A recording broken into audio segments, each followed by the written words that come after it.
الحمد لله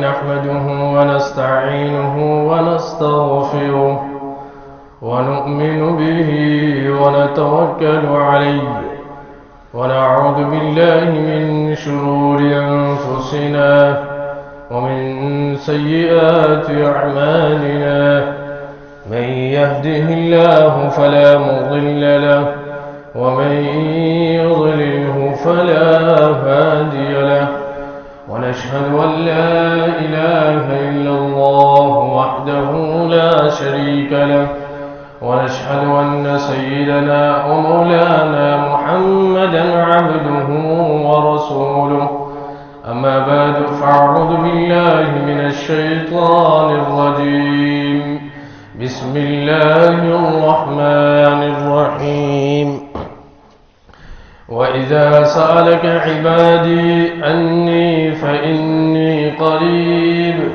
أجيب دعوة الداعي إذا دعان صدق الله العظيم وصدق رسوله النبي الكريم ونحن على ذلك لمن الشاهدين والشاكرين والحمد لله رب العالمين.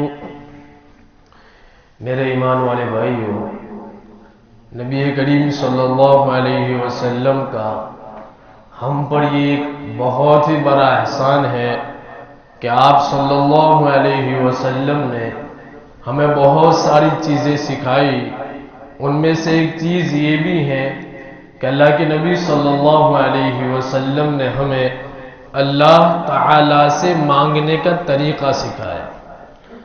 ہم جو ہیں ضرورت مند ہیں، محتاج اتنے ہیں کہ اس کی انتہا نہیں، اور ہماری حالت یہ ہے کہ ہمیں مانگنا بھی نہیں آتا کہ اللہ سے کیا مانگے، اور یہ بھی معلوم نہیں کہ اللہ سے کیا مانگا جائے. آپ صلی اللہ علیہ وسلم کا یہ عظیم احسان ہے کہ آپ صلی اللہ علیہ وسلم نے ہمیں یہ طریقہ سکھایا کہ اللہ سے کیسے مانگے اور کیا مانگے اور کب مانگے. چنانچہ اللہ کے نبی صلی اللہ علیہ وسلم نے بیان فرمایا الدعاء مخ العبادہ، کہ بندہ جب اللہ سے مانگتا ہے، جس کو دعا کہا جاتا ہے، وہ مومن کا ہتھیار ہے. یعنی مومن اپنے اللہ سے دعاؤں کے ذریعے ہر وہ ضرورت پوری کروا سکتا ہے جو اس کی ہے. چنانچہ اللہ کے نبی صلی اللہ علیہ وسلم نے اللہ سے مانگنے کا ایک مختصر آسان ایک تحفہ ہمیں دیا ہے، تعویذ جسے ہماری زبان میں کہا گیا، اور وہ یہ ہے کہ وقتاً فوقتاً کی دعائیں، یعنی ایک کے بعد ایک دعا، ایک کے بعد ایک دعا. جیسے مثال کے طور پر آدمی صبح میں اٹھتا ہے تو صبح میں اٹھنے کے بعد سو کر اٹھنے کے بعد کی دعا ہے وہ آدمی پڑھ لے، سونے سے پہلے کی دعا پڑھ لے، واش روم جاتا ہے تو واش روم جانے سے پہلے کی دعا پڑھ لے، واش روم سے نکلنے کی دعا پڑھ لے، مسجد میں داخل ہونے کی دعا پڑھ لے، مسجد سے نکلنے کی دعا پڑھ لے. یہ اللہ کے نبی صلی اللہ علیہ وسلم کی طرف سے اپنی امت کو ایک تحفہ ہے کہ بندہ جب مانگتا رہے گا اور دعائیں پڑھتا رہے گا تو وہ اللہ تعالیٰ کے ساتھ کانٹیکٹ میں رہے گا، کنیکٹ میں رہے گا، اور اللہ اس کو دیتا رہے گا. جیسے آدمی اگر ہسپتال جاتا ہے یا اپنے کسی سرکاری کام کے لیے جاتا ہے کسی بھی آفس میں، تو آفس سے اسے ایک فارم دیا جاتا ہے اور یہ کہا جاتا ہے کہ اس کو بھر لیا جائے. آپ فارم بھر کر دے دیں گے تو آپ کا جو بھی کام ہے وہ پورا ہو جائے گا. یعنی ہم ریکویسٹ کرتے ہیں کہ ہمارا یہ کام ہو جائے. ایسے ہی اللہ کے نبی صلی اللہ علیہ وسلم نے اپنی امت کو جو دعائیں سکھائی ہیں، مسنون دعائیں، وہ اللہ کے سامنے ایک فارم ہے، ریکویسٹ ہے. جب بندہ دعائیں پڑھتا رہے گا، مانگتا رہے گا، تو پھر اللہ بھی اس کو نوازتا رہے گا. تو یہ مسنون جو دعائیں ہیں، آج ہمارے اندر مزاج نہیں ہے اس کو پڑھنے کا. دن گزر جاتا ہے، شاید ہی ہماری زبان سے ایک دعا نکلتی ہو، اور افسوس تو یہ ہے کہ ہمیں وہ یاد بھی نہیں ہے. صبح اٹھ کر دعا کیا پڑھی جاتی ہے، سونے سے پہلے مختصر سی دعائیں ہیں، لیکن اس میں بڑے نفع ہیں اور بڑے خزانے چھپے ہوئے ہیں۔ اللہ کے نبی صلی اللہ علیہ وسلم نے اللہ کی یاد میں رہنے کا، اس کے ساتھ کنیکٹ میں رہنے کا ایک ہمیں چھوٹا سا تعویذ دیا ہے، اور وہ یہ ہے ایک کے بعد ایک دعا۔ اب سوال یہ ہے کہ ہماری حالت یہ ہے کہ ہم کام کاج میں ہیں، آفسوں میں ہیں، رکشاؤں پر ہیں، یا ہم بزنس میں ہیں، جاب میں ہیں، ہمیں اتنا فرصت نہیں ملتی کہ ہم اللہ کا ذکر کریں، اللہ کی یاد میں ہمیشہ 24 گھنٹے لگے رہیں، جبکہ ایمان والے کی صفت یہ ہے یا ایھا الذین آمنوا اذکروا اللہ ذکرا کثیرا۔ یہ ایمان والے کی صفت ہے کہ وہ ہمیشہ اللہ کی یاد میں لگا رہے۔ آپ صلی اللہ علیہ وسلم سے سوال کیا گیا اللہ کے نبی کون سا بہترین عمل ہے، آپ بتا دیجئے۔ اللہ کے نبی نے بیان فرمایا کہ سب سے بہترین عمل یہ ہے کہ تیری زبان ہمیشہ اللہ کے ذکر میں رہے۔ اب ہماری جو زندگی ہے وہ ایسی ہے کہ ہم 24 گھنٹے اللہ کا ذکر نہیں کر سکتے، یا تو گھر کے کام ہے، آفس کے کام ہے، دکان کے کام ہے، اسکول کے کام ہے، جو بھی ہے۔ تو اللہ کے نبی صلی اللہ علیہ وسلم نے امت کو یہ سبق سکھایا کہ آدمی دعائیں پڑھتا رہے گا تو وہ اللہ کا ذکر کرتا رہے گا، اللہ سے مانگتا رہے گا۔ انہی دعاؤں میں سے ایک دعا جو میں آج آپ کے سامنے ذکر کرتا ہوں، یاد کر لے تو بہت اچھی دعا ہے، بہت چھوٹی دعا ہے۔ ایک دعا ہے جو آپ صلی اللہ علیہ وسلم نے اپنی امت کو سکھائی، وضو کے دوران کی دعا۔ ایک تو وضو کے شروع میں ہے، ایک وضو کے بیچ میں پڑھی جانے والی دعا ہے، اور ایک جو دعا ہے وہ وضو کے آخر میں پڑھی جاتی ہے۔ مجھے آپ کے سامنے یہ دعا، اس کے فضائل اور اس کے فوائد بیان کرنا ہے۔ دعا یہ ہے اللہم اغفر لی ذنبی ووسع لی فی داری وبارک لی فی رزقی۔ یہ جو دعا ہے آپ صلی اللہ علیہ وسلم ہمیشہ وضو کے درمیان یعنی وضو کے بیچ میں پڑھا کرتے تھے۔ 3 جملے ہیں، چھوٹے سے جملے ہیں۔ پہلا جملہ ہے اللہم اغفر لی ذنبی، ترجمہ ہے اللہ ہمارے گناہوں کی مغفرت فرما، چھوٹا سا جملہ۔ دوسری دعا ووسع لی فی داری، اے اللہ ہمیں کشادہ، آرام دینے والا اچھا خاصا گھر عطا فرما۔ اور تیسری دعا ہے وبارک لی فی رزقی، اے اللہ تو نے میرے مقدر میں جو بھی رزق لکھا ہے اس میں برکت عطا فرما۔ یہ 3 جملے ہیں۔ اگر ہم اس دعا میں غور کریں تو ہم روزانہ اگر اس کو مانگتے رہیں گے، زندگی میں ایک مرتبہ بھی اگر یہ دعا اللہ کے دربار میں قبول ہو گئی تو ہمیں دنیا و آخرت کے خزانے مل گئے۔ سمجھو یہ بات کیوں؟ اس لیے کہ سب سے پہلے میں مانگوں گا اللہم اغفر لی ذنبی، گناہوں سے مغفرت۔ اور انسان دنیا میں 2 چیزوں پر محنت کرتا ہے، ایک اچھا سا گھر ہو اور گھر کے اندر رہنے والے اچھے ہوں، اور آدمی کی دوسری جو محنت ہوتی ہے زندگی میں آنے کی کہ بھائی بینک بیلنس یا جو روزی مل رہی ہے وہ اچھی ہو۔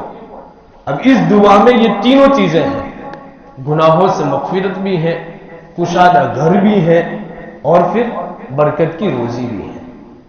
آپ صلی اللہ علیہ وسلم نے امت کو یہ دعا سکھائی، سیکھ لینی چاہیے اور پڑھنی چاہیے۔ علماء نے اس دعا کے بارے میں اپنے تجربے لکھے ہیں کہ جنہوں نے ان دعا کو پڑھا ہے وہ ہمیشہ کامیاب ہوا، ہمیشہ کامیاب ہوا۔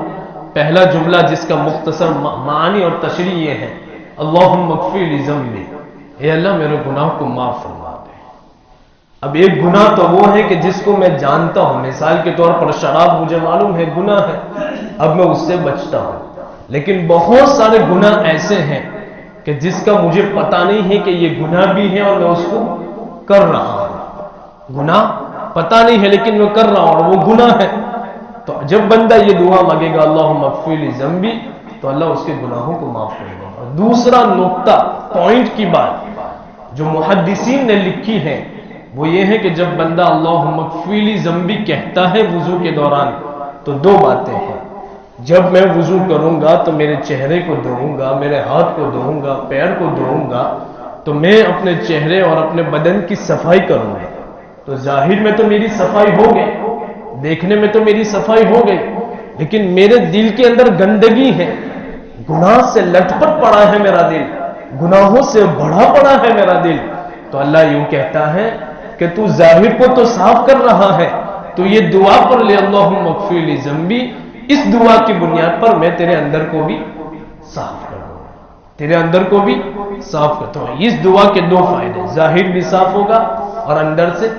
اور دوسرا فائدہ محدثین نے لکھا ہے کہ جب بندہ وضو کرتا ہے تو ہاتھ دھوتا ہے تو ہاتھ سے گناہ معاف ہو جاتے ہیں. کلی کرتا ہے تو منہ کے جتنے بھی چھوٹے چھوٹے گناہ ہوتے ہیں وہ معاف. ایسے جتنے بھی اعضاء وہ وضو میں دھوتا ہے تو پانی کے جو قطرات گرتے ہیں ان قطرات کے ساتھ اس کے چھوٹے چھوٹے گناہ صاف ہو جاتے ہیں, لیکن بڑے گناہ ابھی اس کے ذمے باقی رہتے ہیں. لہذا جب بندہ وضو کے بیچ میں یہ دعا پڑھے گا اللہم اغفر لی ذنبی, اے اللہ میرے گناہ معاف فرما, تو وہ چھوٹے گناہ تو صاف ہو گئے. اس جملے کی بنیاد پر اللہ اس کے بڑے گناہ بھی معاف کر دے گا. تو خلاصہ یہ نکلا کہ ایک مطلب. دوسرا جو اس دعا کا جملہ ہے وَوَسِّعْ لِي فِي دَارِي, اے اللہ مجھے کشادہ گر عطا فرما, بڑا گر عطا فرما, وسیع گر عطا فرما. دیکھیے گا ایک کا تعلق آخرت سے ہے اور دوسری جو دو دعائیں ہیں اس کا تعلق دنیا سے ہے. گھر جو ہے نا بہت بڑی نعمت ہے, اور گھر کی سب سے بڑی خوبصورتی یہ ہے کہ گھر اچھا ہو, بڑا ہو. اللہ کے نبی پر قربان جائیے کہ آپ نے عبادت کے ذریعے دنیا منگوائی ہے. اے اللہ تو مجھے کشادہ گھر عطا فرما, بڑا گھر عطا فرما, لمبا گھر عطا فرما. اب دو مطلب ہے بڑے گھر کے, ایک تو دیکھنے میں گھر بڑا ہے, لمبا چوڑا بنگلہ ہے, اچھی وادی ہے اور اچھا بنگلہ ہے, اچھی کوٹھی ہے, ایک تو یہ ہے. دوسرا مطلب یہ ہے گھر تو چھوٹا ہے لیکن گھر کے اندر جب آدمی آتا ہے تو اس کا گھر اس کے لیے سکون کی جگہ بنتا ہے, یعنی اس کو گھر میں آرام ملتا ہے, سکون نصیب ہوتا ہے. باہر کی تھکاوٹ اس کو پریشان گھر میں نہیں کرتی. اس لیے کہ قرآن کریم نے بیان فرمایا کہ گھر کی سب سے اچھی صفت یہ ہے کہ آدمی کو گھر میں سکون ملے. تو یہ دعا ہمیں دو چیزیں سکھاتی ہیں وَوَسِّعْ لِي فِي دَارِي, یا تو اللہ تو مجھے بڑا گھر عطا فرما, اگر میری تقدیر میں بڑا گھر نہیں ہے تو پھر میرے گھر والوں کو ایسا بنا دے کہ جب میں گھر میں جاؤں تو ان کا کام دیکھ کر ان کی باتیں میرے دماغ کو بھی سکون دے, میرے دل کو بھی سکون دے. ورنہ بعض مرتبہ ایسا ہوتا ہے آدمی باہر سے تھک کر آتا ہے, اپنے ڈپریشن میں ہوتا ہے, اپنے کام میں ہوتا ہے, گھر والے اس کو پہچانتے نہیں ہیں اور پھر وہ آدمی پر باتیں کرنا شروع کر دیتے ہیں, آدمی اور زیادہ پریشان ہو جاتا ہے. گھر سکون کی جگہ ہے, اس کے لیے جہنم کی جگہ بن جاتا ہے. تو جب بندہ یہ دعا پڑھے گا وَوَسِّعْ لِي فِي دَارِي, اے اللہ کشادہ گھر عطا فرما, تو یا تو اس کو لمبا چوڑا گھر ملے گا یا تو پھر اللہ گھر والوں کے اندر ایسی صفات ڈال دیں گے کہ وہ جب بھی گھر میں آئے گا تو اس سے گھر میں سکون ہوگا, سکون ہوگا, آرام ہوگا, چین ملے گا. تو دوسرا فائدہ یہ ہے. تیسرا فائدہ محدثین نے وَوَسِّعْ لِي فِي دَارِي کا یہ لکھا ہے کہ جب بندہ پڑھتا ہے تو گھر بڑا ہوتا ہے, لمبا چوڑا ہوتا ہے, لیکن دل گھر والوں کے بگڑے ہوئے ہوتے ہیں. بہن بھائی سے ٹوٹا ہے, بھائی بہن سے ٹوٹا ہے, باپ بیٹے سے ناراض ہے, بیٹا باپ سے ناراض ہے.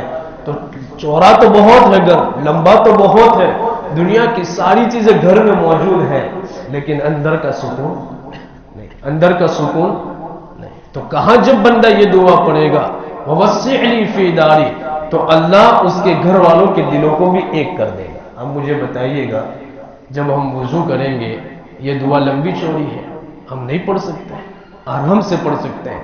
میں جب پڑھتا تھا, میرا استاد محترم جب یہ دعا آئی تو میرے استاد نے مجھے ایک بات کہی تھی کہ بیٹا میری زندگی کا تجربہ ہے اس دعا کے بارے میں.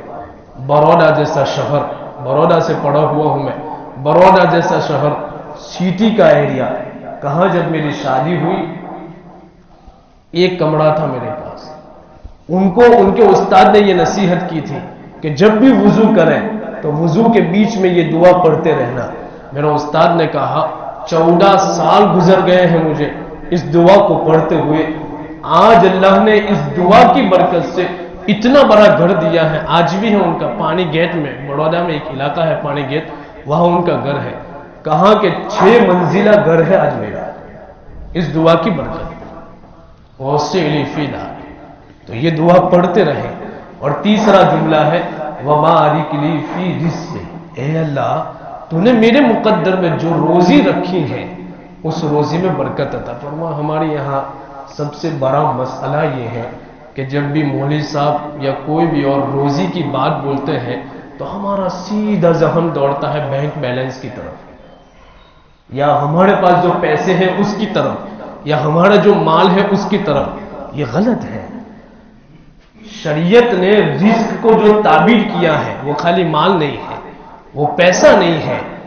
آپ کو اگر اللہ نے اولاد دی ہے وہ بھی آپ کا رزق ہے، آپ کو اگر اللہ نے خوبصورت اور خوب اخلاق والی بیوی دی ہے یہ بھی آپ کی روزی ہے، اگر اللہ نے آپ کے خاندان میں علماء پیدا کیے ہیں تو یہ بھی آپ کی روزی ہے۔ محدثین کرام نے لکھا ہے اللہ کے نبی اگر چاہتے تو یہ مانگ سکتے تھے کہ اللہ بہت زیادہ مال عطا فرما، لیکن اللہ کے نبی نے بہت زیادہ مال نہیں مانگا، اللہ کے نبی نے کیا مانگا؟ وَبَارِكْ لِي فِي رِزْقِي، اے اللہ جو روزی تو نے دی ہے اس میں برکت عطا فرما۔ آج ہمیں جو ضرورت ہے وہ برکت کی ضرورت ہے، زیادہ کی ضرورت نہیں ہے، برکت کی ضرورت ہے۔ اللہ کے نبی نے برکت مانگی۔ محدثین کرام نے لکھا ہے کہ اس دعا کے بارے میں کہ آپ کے گھر میں اگر سامان ہے، برتن ہے، فریج ہے، کولر ہے، بچے ہیں، جتنی بھی چیزیں ہیں، اس دعا کی برکت پر یہ سارے آپ کا رزق ہے، اللہ اس دعا کی برکت پر ساروں میں برکت عطا فرما دے گا، گھر کے برتنوں تک میں برکت آ جائے گا۔ ورنہ دنیا دیکھیں، دنیا کے حالات میرے بھائیوں، برکت نہیں ہوگی تو خزانے کے خزانے جہنم بن جاتے ہیں۔ اور جس کے پاس برکت ہے، 2 روٹی ہے، لیکن وہ رات کو چین کی نیند سوتا ہے۔ حضرت مولانا اشرف علی تھانوی رحمہ اللہ نے واقعہ لکھا ہے، کہاں ایک نواب صاحب تھے لکھنؤ کے رہنے والے، دہلی میں، بڑی جائیداد اللہ نے دی تھی، خزانے تھے، اتنے خزانے تھے کہ ان کی خزانیوں کے چابیاں گاڑی میں رکھی جاتی تھی، نوکر چاکر، گاڑیاں، خادم اور ہزاروں قسم کی روزانہ ان کے یہاں نعمتیں پکتی تھیں، لیکن اللہ نے وہ ان کے مقدر میں نہیں لکھی تھی، برکت نہیں لکھی تھی، چین نہیں لکھا تھا، سکون نہیں لکھا تھا، ان کو بیماری لگ گئی تھی جس کی وجہ سے ان کی زندگی خالی جوس شربت پر تھی، وہ نعمتیں دیکھتے تھے۔ ایک مرتبہ یہ ہوا کہ وہ گنگا ندی کے کنارے بیٹھے ہوئے تھے، ایک آدمی مزدور سے آیا اور ٹوکری لے کر آیا، اس کے اندر سے وہ بیٹھا وہاں اور وہ کھولا اپنا سامان، اس کے اندر سے روٹی، مرچی اور پیاز نکالا، دونوں کو مکس کیا اور کھا گیا۔ کھانے کے بعد وہ آرام سے سو گیا، سونے کے بعد وہ لمبی گہری نیند سویا۔ وہ جو نواب صاحب تھے اس نے منظر کو دیکھا، ان کی زبان سے نکل گیا، اللہ یہ جتنا خزانہ تو نے دیا ہے سب لے لے، اس کو جو تو نے نیند دی ہے، چین دیا ہے، سکون دیا ہے، وہ مجھے عطا فرما۔ آپ صلی اللہ علیہ وسلم نے امت کو برکت سکھائی ہے، زیادہ ہونا نہیں ہے۔ مال والے بھی آج جیلوں میں پڑے ہیں، مال والے بھی آج عدالتوں میں کھڑے ہیں، برکت کس؟ میرے بھائیوں آج ہمیں برکت کی کمی ہے اور ہم برکت نہیں مانگتے، ہم زیادہ مانگتے ہیں۔ جب بندہ دعا مانگنے بیٹھتا ہے تو نہ جانے کون کون سے خزانے مانگتا ہے، جبکہ نبی نے دعا مانگی اللہ سے تو کیا مانگا؟ وَبَارِكْ لِي فِي رِزْقِي، اے اللہ برکت عطا فرما۔ برکت کی ضرورت ہے۔ پہلے وقت کم تھا، لوگ بہت کام کر لیا کرتے ہیں، آج دنیا ٹیکنالوجی کی غلام بنی ہوئی ہے، لیکن ہر ایک سے پوچھے آپ، پہلے مکہ سے مدینے کا سفر یا آپ کے گاؤں سے انکلیشور کا سفر کرنا لوگوں کے لیے مشکل ہو جاتا تھا، پورا دن نکل جاتا تھا۔ آج آپ 15 منٹ میں انکلیشور پہنچ سکتے ہیں، ایسی ٹیکنالوجی ہے، ایسی گاڑیاں ہیں، لیکن مجھے بتائیے گا کون اپنی زبان سے یہ کہتا ہے کہ مجھے تکلیف نہیں؟ 60,000 روپے والے کو آپ پوچھیں گے تو وہ یہی کہے گا کہ 7,000 میں ہمارا کام پورا نہیں ہوتا ہے۔ 10,000 روپے والے سے آپ پوچھیں گے تو وہ بھی یہی کہے گا کہ 10,000 میں ہمارا کام پورا نہیں ہوتا ہے۔ گھنٹوں بیٹھنے والا بھی یہ کہتا ہے کہ وقت میں برکت نہیں ہے۔ تو میرے بھائیو یہ دعا ہے مختصر سی جو میں نے آپ کے سامنے پیش کی، یاد نہیں ہے تو اس کو یاد کر لیں، علماء سے سیکھ لیں، یا اپنے موبائل میں اس کو لکھے آ جائے گا گوگل پر، اس کو جاوز کروا کر یاد کریں، لیکن وضو کے درمیان اس دعا کو پڑھتے رہیے، اور اس نیت سے نہ پڑھیں کہ مولوی صاحب نے جو فائدے بیان کیے وہ ملے، اس نیت سے نہیں، نبی نے اس دعا کو پڑھنے کے لیے کہا، اس لیے ہم پڑھیں، پڑھتے رہے، کرتے رہے، انشاءاللہ ہماری زندگی بدلتی رہے گی۔ اللہ مجھے بھی آپ کو بھی کہنے سننے سے زیادہ عمل کی توفیق نصیب فرمائے۔ وآخر دعوانا الحمدللہ رب